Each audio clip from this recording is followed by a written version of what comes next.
Last time आपको ये notes जो है मैंने आपको भेजे थे व्हाट्सएप पर, तो आज हम इनको डिस्कस करेंगे। सबसे पहले हमारा पॉइंट आता है factor on which the intensity और strength of magnetic field due to a current carrying conductor depends. तो मीनिंग, अगर किसी भी स्ट्रेट कंडक्टर में से जो ब्लैक लाइन दिखाई है मैंने, ये क्या एक स्ट्रेट कंडक्टर है, अगर इसमें से हम करंट पास करते हैं, हमें पता है इसके अराउंड जो मैग्नेटिक फील्ड प्रोड्यूस होता है वो कैसा प्रोड्यूस होता है, सर्कुलर मैग्नेटिक फील्ड जो है इसके अराउंड प्रोड्यूस होता है। मीनिंग ऐसे अगर कंडक्टर है, इसमें से नीचे से ऊपर की तरफ करंट पास किया तो इसके अराउंड जो है मैग्नेटिक फील्ड जो है वो सर्कल बनाता है, तो यानी कि सर्कुलर मैग्नेटिक फील्ड प्रोड्यूस होता है।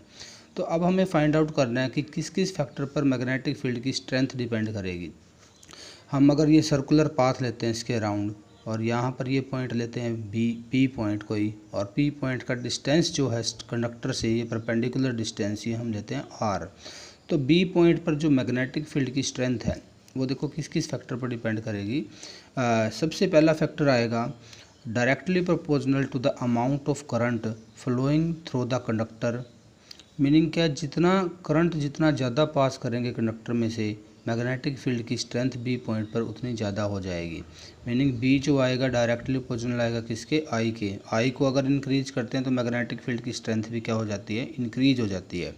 और अगर हम आई को डिक्रीज करते हैं तो मैग्नेटिक फील्ड की स्ट्रेंथ जो है वो भी क्या हो जाएगी, डिक्रीज हो जाएगी। अब आता है दूसरा फैक्टर। दूसरा फैक्टर क्या है, इस बी पॉइंट का डिस्टेंस। अब देखो जितना हम दूर जाते रहेंगे मैग्नेटिक से, करंट कैरिंग कंडक्टर से दूर जाएंगे तो मैग्नेटिक फील्ड का इफेक्ट भी जो है वो कम होता रहेगा। इसका मीनिंग क्या है, मैग्नेटिक फील्ड इंटेंसिटी जो आएगी वो इन्वर्सली प्रोपोर्शनल आएगी to the distance from the conductor. Conductor से जो ये डिस्टेंस आएगा पी पॉइंट का परपेंडिकुलर डिस्टेंस, ये डिस्टेंस जितना ज़्यादा आएगा मैग्नेटिक फील्ड की स्ट्रेंथ जो है उतनी कम हो जाएगी। तो दोबारा से देखिए, दो फैक्टर पर डिपेंड करेगा। एक तो मैग्नेटिक फील्ड डिपेंड करेगा करंट पर, करंट जितना ज़्यादा मैग्नेटिक फील्ड उतना ज़्यादा। और दूसरा डिपेंड करेगा पॉइंट पी का जो डिस्टेंस है कंडक्टर से, उस पर इसके क्या आएगा, बी जो आएगा इन्वर्सली प्रोपोर्शनल आएगा किसके, डिस्टेंस के, आर के इन्वर्सली प्रोपोर्शनल आएगा। यानी कि यहाँ पर मैग्नेटिक फील्ड दो ही फैक्टर पर डिपेंड कर रहा है, एक तो आई पर और दूसरा आर पर डिपेंड करता है। अब हम करते हैं मैग्नेटिक फील्ड। हमने देखो इसके अराउंड सर्कुलर मैग्नेटिक फील्ड दिखाया हुआ है। अब मैग्नेटिक फील्ड की डायरेक्शन जो आएगी वो कौन सा रूल देगा, rule which gives the direction of magnetic field around a current carrying conductor. तो यहाँ पर जो है हमारे पास रूल यूज होता है राइट हैंड थंब रूल। बड़ा इंपॉर्टेंट रूल है राइट हैंड थंब रूल। तो पहले स्टेटमेंट देख लीजिए इसकी, if the current carrying conductor is imagine to be held in right hand. Meaning किसी भी करंट कैरिंग कंडक्टर को जिसमें से करंट पास किया हुआ है, अगर हम उसको अपने राइट हैंड में इस तरह से होल्ड करते हैं, ये देखो राइट हैंड में, ठीक है, हम ऐसे कंडक्टर, ये मान लो पेन जो है ये हमारा कंडक्टर है और इसको हम इस तरह से होल्ड करते हैं, तो such that the thumb point in the direction of current. अगर ये थंब जो है ये हमें किसकी डायरेक्शन देता है, करंट की डायरेक्शन देता है। अगर ये थंब हमें किसकी डायरेक्शन देता है, करंट की, तो ये जो फिंगर्स का जो कर्ल बना हुआ है, ये कर्ल हमें मैग्नेटिक फील्ड की डायरेक्शन देगा। मीनिंग अगर करंट नीचे से ऊपर की तरफ है, ये देखो नीचे से करंट किसकी तरफ है, ऊपर की तरफ, यानी कि थंब में ऊपर की तरफ करंट आता है, तो जो मैग्नेटिक फील्ड आएगा, मैग्नेटिक फील्ड हमारा ये देखो इस डायरेक्शन में होगा, इस कंडक्टर के अराउंड इस तरह से मैग्नेटिक फील्ड होगा। ठीक है, जैसे कि यहाँ पर दिखाया गया, अगर मैं इसको ऐसे सपोज करूँ तो इधर से मैग्नेटिक फील्ड अंदर की तरफ जा रहा है पेज के, और इधर से पेज से बाहर की तरफ आ रहा है, इस तरह से मैग्नेटिक फील्ड है। तो मीनिंग क्या है, अगर थंब की डायरेक्शन में करंट है तो कर्ल ऑफ द फिंगर जो है ये हमें किसकी डायरेक्शन देगा, मैग्नेटिक फील्ड की। मैग्नेटिक फील्ड जो है इसकी थंब के अराउंड सर्कल बनाएगा ऐसे, और ये सर्कल देखना किस तरह के सर्कल है, क्लॉकवाइज है या एंटी क्लॉकवाइज है, आप देख सकते हो किस तरह की डायरेक्शन है, एंटी क्लॉकवाइज डायरेक्शन है। लेकिन अगर इसका उल्टा रिवर्स हुआ, करंट की डायरेक्शन नीचे आई, तो मैग्नेटिक फील्ड की डायरेक्शन भी अब रिवर्स हो जाएगी, फिर इस तरह से हो जाएगी, यानी कि करंट जो है अब किस तरह से हो जाएगा, रहेगा तो सर्कुलर ही, लेकिन अब ये देखो इस तरह से होगी। तो मीनिंग रिवर्स हो जाती है डायरेक्शन। अगर करंट की डायरेक्शन हम रिवर्स कर देंगे तो मैग्नेटिक फील्ड की डायरेक्शन भी क्या हो जाएगी, रिवर्स हो जाएगी। तो बड़ा इंपॉर्टेंट केस था। अब करते हैं मैग्नेटिक फील्ड, नेक्स्ट आर्टिकल करते हैं यहाँ से magnetic field around a conductor is circular. किसी भी, ये इम्पोर्टेंट पॉइंट है यहाँ इसका कि जो मैग्नेटिक फील्ड आया किसी भी कंडक्टर के अराउंड वो कैसे आया है, सर्कुलर आया है। कैसा आया है, सर्कुलर। नेक्स्ट टॉपिक गिवन है हमें, magnetic field due to a current passing through a circular wire और लूप। मीनिंग अब वायर को सर्कुलर लेते हैं, ये हमने सर्कुलर वायर ले लिया एक, जिसका रेडियस जो है वो हम ले लेते हैं आर। इसका रेडियस जो है ये कितना ले लेते हैं हम, आर कंसीडर कर लेते हैं रेडियस, ठीक है। और इसमें से करंट पास करवाते हैं आई। तो मीनिंग अगर हम यहाँ पे स्मॉल लेंथ कंसीडर करें और यहाँ पर भी स्मॉल लेंथ कंसीडर करें तो ये स्मॉल लेंथ जो है एक स्ट्रेट कंडक्टर की तरह काम करेगी और इसके अराउंड जो मैग्नेटिक फील्ड आएगा राइट हैंड थंब रूल के अकॉर्डिंग वो कैसा आएगा, सर्कुलर आएगा। तो इधर से करंट ऊपर की तरफ जा रहा है तो थंब रूल लगाएं, अगर मैग्नेटिक फील्ड देखना किधर आएगा, अंदर की तरफ आएगा मैग्नेटिक फील्ड, ऐसे इस लूप के अंदर की तरफ आएगा। और इधर से करंट क्योंकि नीचे की तरफ जा रहा है तो मैग्नेटिक फील्ड की डायरेक्शन जो है वो रिवर्स हो जाएगी। अब ये देखो रिवर्स हो जाएगी, तो मैग्नेटिक फील्ड इधर वाली साइड से बाहर की तरफ और इधर वाली साइड से अंदर की तरफ। और अगर सेंटर पर देखें, सेंटर पर ये दोनों लाइन जो है ये एक दूसरे को रिइंफोर्स कर रही है यहाँ पर, तो ये मीनिंग सेंटर से जो है ये एक तरह से कैसे हो जाएगा, मैग्नेटिक फील्ड इस तरह से पास होगा, यानी कि प्लेन के साथ परपेंडिकुलर। और सेंटर पर स्ट्रेंथ जो आएगी मैग्नेटिक फील्ड की वो सबसे ज़्यादा आएगी, क्योंकि सबसे ज़्यादा number of magnetic line of forces यहाँ से पास होती है। तो सर्कल के सेंटर पर जो मैग्नेटिक फील्ड लाइन है वो कैसे हो जाएगी, स्ट्रेट हो जाएगी, सबसे पहले तो सीधी हो जाएगी। और इसके प्लेन के साथ, सर्कल का जो प्लेन है उसके साथ परपेंडिकुलर, यानी कि यहाँ पर अगर हम दिखाएं तो हमारा जो ये प्लेन पेपर यूज किया हुआ हमने, जिसके ऊपर ये आर्टिकल किया हुआ है, इसके साथ परपेंडिकुलर ऐसे अंदर की तरफ आएगी मैग्नेटिक फील्ड लाइंस, ठीक है। और अगर करंट की डायरेक्शन को रिवर्स कर देंगे तो ये ऐसे यहाँ से सेंटर से बाहर की तरफ आ जाएगी फिर। तो इसके लिए भी हम राइट हैंड थंब रूल करते हैं डायरेक्शन फाइंड आउट करने के लिए मैग्नेटिक फील्ड लाइंस की। अब नेक्स्ट जो इम्पोर्टेंट पॉइंट है इसका, factor on which magnetic field strength due to current carrying conductor circular wire on its centre depends. Meaning हम कहाँ पर फाइंड आउट कर रहे हैं, इसके सेंटर पर निकाल रहे हैं मैग्नेटिक फील्ड किस किस फैक्टर पर डिपेंड करता है। तो दो फैक्टर पर मैग्नेटिक फील्ड डिपेंड करेगा। सबसे पहला फैक्टर जो आएगा, strength of magnetic field is directly proportional to the current. तो जैसे स्ट्रेट कंडक्टर में था करंट पर डिपेंड करता था, ऐसे यहाँ पर भी मैग्नेटिक फील्ड जो है वो किस पर डिपेंड करेगा, करंट पर। करंट जितना ज़्यादा पास करेंगे मैग्नेटिक फील्ड की स्ट्रेंथ सेंटर पर उतनी ज़्यादा होगी। अब सेकेंड फैक्टर जो है हमारा आता है, स्ट्रेंथ जो आएगी मैग्नेटिक फील्ड की at its centre is inversely proportional to its radius. यानी कि जो रेडियस है उसके इन्वर्सली प्रोपोर्शनल है। सर्कल का रेडियस जितना, यानी कि सर्कुलर लूप का रेडियस जितना ज़्यादा होगा सेंटर पर मैग्नेटिक फील्ड की स्ट्रेंथ उतनी कम हो जाएगी। तो ये इन्वर्सली प्रोपोर्शनल है। तो इसका डायग्राम भी इम्पोर्टेंट है, ये मैग्नेटिक फील्ड लाइंस ड्रॉ करना आ जाता है कई बार सर्कल की वजह से, सर्कुलर लूप कैरिंग करंट की वजह से। तो कई बार ये फैक्टर पूछ ले जाते हैं किस किस फैक्टर पर मैग्नेटिक फील्ड स्ट्रेंथ जो है करंट कैरिंग सर्कुलर लूप की डिपेंड करती है। कई बार लूप की जगह वायर लिखा जाता है, कई जगह वायर लिखा आता है, सर्कुलर वायर। तो बड़े इंपॉर्टेंट टॉपिक है, दोनों ही टॉपिक बहुत इंपॉर्टेंट है। नेक्स्ट जो टॉपिक आपको करवाया था वो था सोलेनोइड का टॉपिक करवाया था। सोलेनोइड क्या होता है, magnetic field due to a solenoid carrying current. तो सोलेनोइड क्या होता है, अगर हम एक वायर लें, इंसुलेटेड कॉपर वायर, ऐसी कॉपर की वायर जिसके ऊपर से इंसुलेशन यानी कि रबड़ चढ़ी होती है, इंसुलेशन चढ़ा होता है जिसके ऊपर से, जो हम घर पर भी यूज़ करते हैं, फिटिंग वगैरह के लिए यूज होती है जो वायर। तो सोलेनोइड क्या है, solenoid is a coil of many turns. Meaning एक कॉइल होती है जिसके अंदर बहुत सारी टर्न्स होती है ऑफ इंसुलेटेड कॉपर वायर। किसकी, इंसुलेटेड कॉपर वायर की, कॉपर वायर जिसके ऊपर से इंसुलेशन चढ़ा होता है और उनको क्लोजली वाउंड किया जाता है in the same of tight spring. इसको एक स्प्रिंग की फॉर्म में जो है हम मोड़ देते हैं, इसको हम बोलते हैं क्या, सोलेनोइड।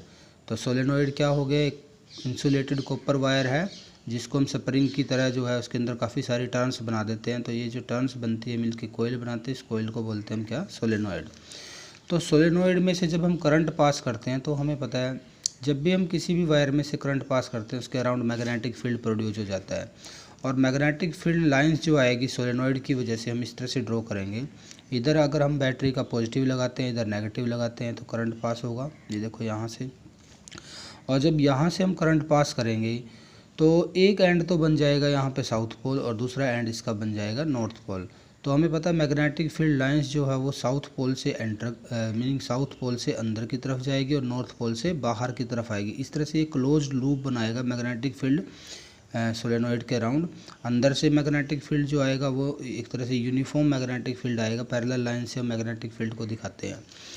तो जो हमारे पास सोलेनोइड होता है, करंट कैरिंग सोलेनोइड, ये एक बार मैग्नेट की तरह काम करेगा। बार मैग्नेट की तरह ये क्या करता है काम, मीनिंग अगर इसको भी हम एक धागा बांध करके लटका दें तो ये भी नॉर्थ और साउथ डायरेक्शन में क्या देता है, इंडिकेशन देता है। तो एक बार मैग्नेट की तरह ये काम करेगा। अगर बार मैग्नेट की तरह काम कर रहा है इसका मीनिंग इसके भी दो पोल है, एक साउथ पोल और दूसरा नॉर्थ पोल। तो एक एंड इसका साउथ पोल है, एस लिखा हुआ है, जहाँ दूसरा एंड क्या है इसका नॉर्थ पोल, जिस पर हमने क्या लिखा हुआ है, एन। तो अब हमें सबसे इम्पोर्टेंट चीज़ क्या है कि कौन सा पोल जो है वो साउथ पोल बनेगा और कौन सा पोल जो है वो नॉर्थ पोल बनेगा। तो मीनिंग क्या है, सबसे पहले इंपॉर्टेंट पॉइंट है ये, नॉर्थ कौन सा होगा और साउथ कौन सा होगा। अगर करंट की डायरेक्शन किसी लूप में से एंटी क्लॉकवाइज है, करंट की डायरेक्शन क्या है, एंटी क्लॉकवाइज लूप में से, तो वो एंड हमारा क्या बनेगा, नॉर्थ पोल बनेगा। ये देखो अगर मैं ऐसे किसी लूप में से करंट पास करता हूँ और करंट इस तरह से पास करता हूँ, ठीक है, अगर करंट को मैंने एंटी क्लॉकवाइज पास किया, ये देखो क्लॉकवाइज, क्लॉक की बिल्कुल अपोजिट डायरेक्शन क्या होती है, एंटी क्लॉकवाइज, तो ये एंड बनेगा नॉर्थ पोल। और अगर हम करंट को क्लॉकवाइज पास करते हैं किसी भी लूप में से, ये देखो क्लॉकवाइज, तो ये एंड हमारा क्या बन जाएगा, साउथ पोल बन जाएगा हमारा। तो मीनिंग यहाँ पर हमारे पास क्लॉक रूल यूज होता है। अगर किसी लूप में से करंट की डायरेक्शन एंटी क्लॉकवाइज आती है तो वो नॉर्थ पोलैरिटी ले लेता है। अगर उसमें से डायरेक्शन करंट की जो है वो क्लॉकवाइज होती है तो वो साउथ पोलैरिटी ले लेता है। This is clock rule. तो आपको ध्यान रखना है कौन सा एंड नॉर्थ पोल बनेगा और कौन सा साउथ। तो कैसे पता लगेगा, क्लॉक रूल से आप पता लगा सकते हो। तो नेक्स्ट है सोलेनोइड का यूज कहाँ पर करते हैं। तो सोलेनोइड का बड़ा इम्पोर्टेंट यूज है, हम इलेक्ट्रोमैग्नेट्स बनाने के लिए सोलेनोइड का यूज होते हैं। सोलेनोइड इज यूज्ड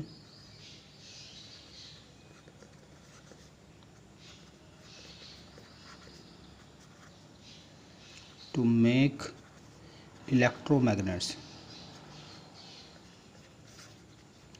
इलेक्ट्रोमैग्नेट्स बनाने के लिए हम इनका यूज करते हैं। तो मीनिंग अगर एक हम सोलेनोइड ले, ये कोई भी सोलेनोइड लेते हैं और इस सोलेनोइड में से एक आयरन की बार पास कर दें हम, ये कोई आयरन की बार पास कर दें और फिर इसमें से करंट पास करते हैं।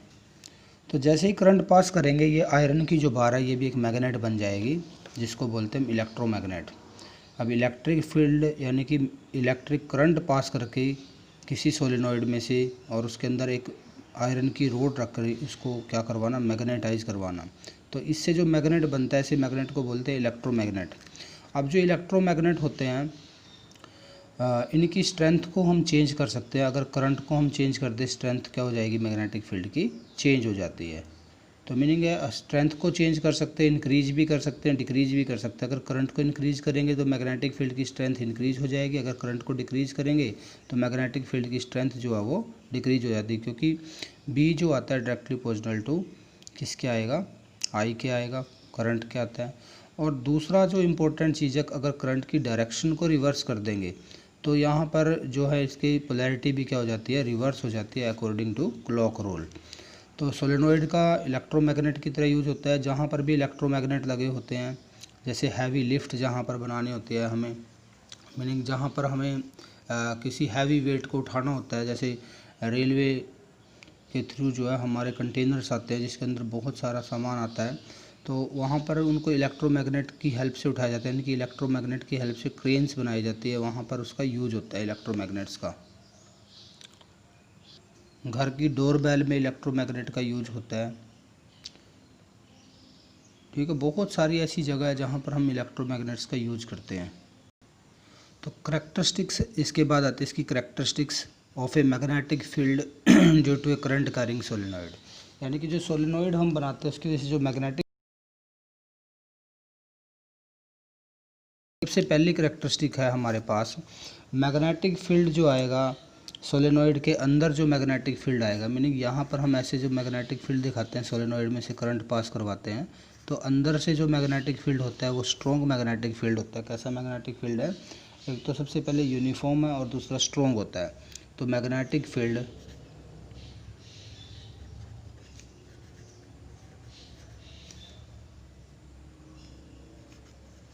Due to a current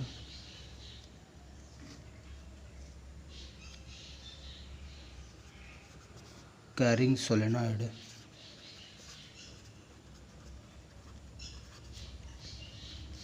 is uniform uniform होगा कहाँ पर? Inside. Magnetic field due to current carrying solenoid is uniform inside. Inside जो है अंदर की तरफ इसका क्या होगा? यूनिफॉर्म होगा एंड साथ में क्या होगा? एंड स्ट्रॉन्ग भी होगा। अंदर जो मैग्नेटिक फील्ड है वो यूनिफॉर्म है, पैरेलल लाइन से दिखाएंगे ऐसे अंदर की तरफ मैग्नेटिक फील्ड को हम, और साथ में ये स्ट्रॉन्ग भी है। सेकंड पॉइंट अगर हम देखें इसका, तो मैग्नेटिक फील्ड जो आएगा सोलेनॉइड का, तो वो डिक्रीज करेगा जैसे जैसे हम एंड की तरफ जो है मूव करेंगे। Magnetic field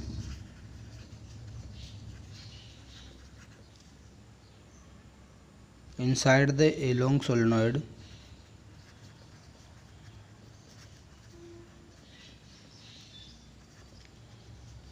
decreases as we move towards the end, यानी कि इसके एंड की तरफ मूव करेंगे।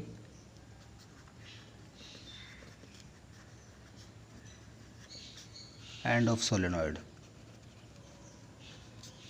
मीनिंग क्या है? मैग्नेटिक फील्ड बिल्कुल सेंटर पर जो होता है इसके वो स्ट्रॉन्ग है, और जबकि एंड पर जो आएगा, एंड पर आकर मैग्नेटिक फील्ड क्या हो जाता है इसका? एंड्स की तरफ इसका क्या हो जाएगा? वीक हो जाएगा। यानी कि सेंटर पे, क्योंकि सर्कुलर कोयल जो थी हमारी, सर्कुलर कोयल, उसके सेंटर से मैग्नेटिक फील्ड ज़्यादा पास होता है। तो जैसे हम इसके सेंटर की तरफ जाएंगे, सेंटर की तरफ मैग्नेटिक फील्ड ज़्यादा होगा, और एंड्स की तरफ जैसे मूव करेंगे मैग्नेटिक फील्ड क्या हो जाएगा? वीक हो जाता है। तीसरा पॉइंट जो है,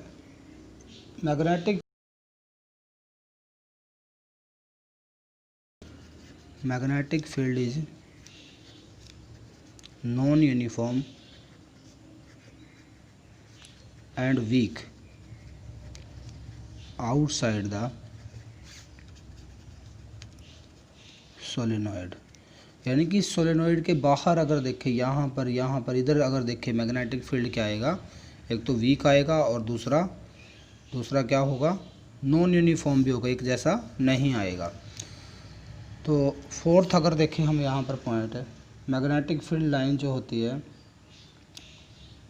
वो किसकी तरह? इसका एक बार मैग्नेट की तरह। Magnetic field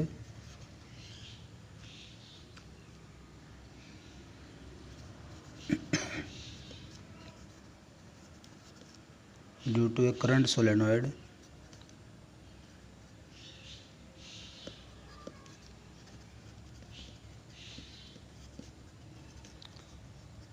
like a bar magnet, एक बार मैग्नेट की तरह है, जिसका मैग्नेटिक फील्ड जो है एक बार मैग्नेट की तरह है।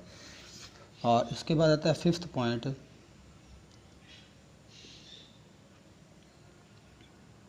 तो ये पॉइंट हमारे 4 पॉइंट बन गए हैं इसके। तो ये 4 करैक्टरिस्टिक्स हो गई है। मैग्नेटिक फील्ड जो आता है वो इनसाइड यूनिफॉर्म होता है और स्ट्रॉन्ग होता है। जैसे जैसे हम एंड की तरफ मूव करते हैं तो मैग्नेटिक फील्ड हमारा वीक हो जाता है। और तीसरा जो पॉइंट है, आउटसाइड मैग्नेटिक फील्ड हमेशा ऐसा होता है, नॉन यूनिफॉर्म और वीक होगा। और फोर्थ जो पॉइंट है, मैग्नेटिक फील्ड जो इसकी वजह से प्रोड्यूस होगा, एक एंड अगर साउथ पोल बनेगा तो दूसरा नॉर्थ पोल, यानी कि एक बार मैग्नेट की तरह ये एक्ट करता है सोलेनॉइड। तो ये कर लीजिए। Thank you very much.